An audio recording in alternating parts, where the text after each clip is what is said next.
আমি আজ আপনাদের এক বিখ্যাত অভিনেতার এক অসাধারণ কাহিনী পাঠ করে শোনাবো।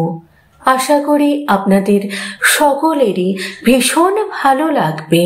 তাহলে শুরু করি আমার আজকের সেই কাহিনী, সেই অভিনেতাকে নিয়ে।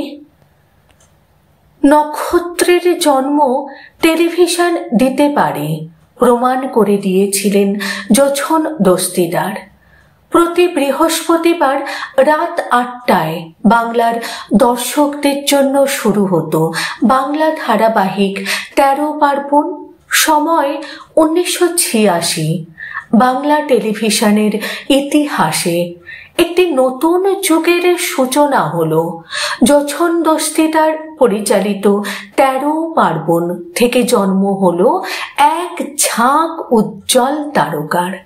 সব্যসাচী চক্রবর্তী, খেয়ালি দস্তিদার থেকে ইন্দ্রাণী হালদার, প্রত্যেকেরই অভিনয় জীবনের সূচনা এই ধারাবাহিক থেকেই। সাংঘাতিক জনপ্রিয় একটা টিভি সিরিয়াল শুধু জনমানসে দাগ ফেলেছিল নয়, আজও সেদিনের কথা উঠলে অনেকেই নস্টালজিক হয়ে যান। বললে অত্যুক্তি হয় না, জনপ্রিয়তার নিরিখে সমকালীন সময়ের অনেক ধারাবাহিককে বলে বলে গোল দেবে জোছন দস্তিদারের ১৩ পার্বণ। বাংলা টিভি সিরিয়ালের ইতিহাসে যদি কেউ মাইল ফলক হয়ে থাকেন, তিনি অবশ্যই নাট্য পরিচালক, অভিনেতা জোছন দস্তিদার।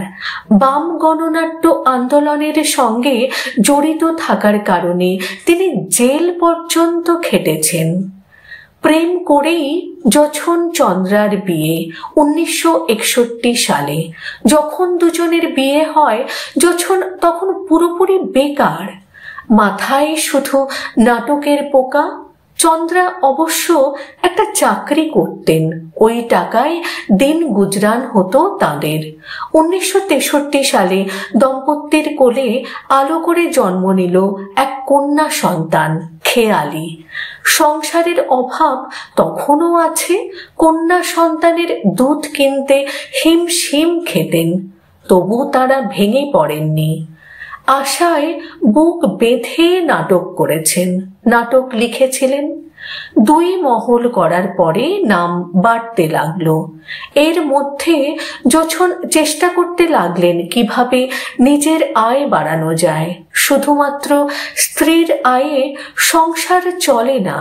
বাম আন্দোলনের সাথে জড়িয়ে পড়ার ফলে তাকে জেল পর্যন্ত যেতে হয়েছিল, কিন্তু তার প্রতিভাকে চাপা দিয়ে রাখা যায় না।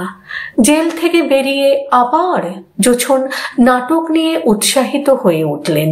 অমর ভিয়েতনাম কর্ণিক নামক নাটক জনমানসে প্রচুর সাড়া ফেলল। সরকার অমর ভিয়েতনাম নাটকটা নিষিদ্ধ করল। ঘনিষ্ঠরা বললেন, জোছনদা, এবার কিছু একটা করো, তা না হলে তোমার সংসার তো চলবে না। ঘনিষ্ঠদের পরামর্শে ১৯৬৭ সালে তৈরি করলেন ইন্টেরিয়ার ডেকোরেশন সেন্টার অর্কিড। সেখান থেকে জীবনের যুদ্ধে আস্তে আস্তে ঘুরে দাঁড়ানো। জোছনের স্ত্রী চন্দ্রা বলেছিলেন, স্বামী স্ত্রীর মধ্যে অনেক বিষয়ে অমিল আছে, কিন্তু মনের মিল ১৬ আনা। তাদের মধ্যে পারস্পরিক বোঝাপড়া আর মেলবন্ধনের খুব বড় একটা সেতু হলো নাটক, তাদের ভালো থাকার রসদ। জোছন চন্দ্রার প্রথম আলাপ নাটকের মহড়া ঘরে। সে ঘটনা ১৯৫৯ সালের। জোছন যখন আর্ট কলেজের ফাইনাল ইয়ারের ছাত্র, চন্দ্রা তখন ইংরেজিতে MA পড়ছেন কলকাতা বিশ্ববিদ্যালয়ে। ২ মহল নাটকের জন্য একজন অভিনেত্রী দরকার, আনকোড়া হলেও চলবে, নতুন মুখ খোঁজা হচ্ছে। অবশেষে মুশকিল আসান হলো। চন্দ্রা আর জোছনের কমন ফ্রেন্ড চন্দ্রাকে নিয়ে আসে নাটকের গ্রুপে। তবে প্রথম দর্শনেই চন্দ্রার প্রেমে পড়েছিলেন জোছন। অবস্থাপন্ন ঘরের কন্যা চন্দ্রা প্রতিদিন গাড়িতে রিহার্সাল দিতে আসতেন। ওদিকে তরুণ যুবক তার প্রেমে হাবুডুবু খাচ্ছেন, অনেকটা ট্র্যাজিক হিরোর মতো। কারণ বন্ধু মারফত চন্দ্রার কাছে প্রেম নিবেদন করলেও তিনি প্রত্যাখ্যান করেছেন। যখন হতোদ্যম না হয়ে আবার চেষ্টা করেন, ফের ব্যর্থ। এভাবে কবে বরফ গলল দুজনে না বলতে পারলেও একদিন চন্দ্রা নিজে মন দিয়ে বসলেন জোছন দস্তিদার নামের প্রতিভাবান নাট্যকর্মীকে। এরপর দীর্ঘ ইতিহাস। 2 মহল নাটক শহর গ্রাম সর্বত্র সাড়া ফেলল। জোছনের অভিনয় ও নির্দেশনা লোকের মন টানল। আস্তে আস্তে জোছন চন্দ্রা উঠে আসলেন পাদপ্রদীপের আলোয়।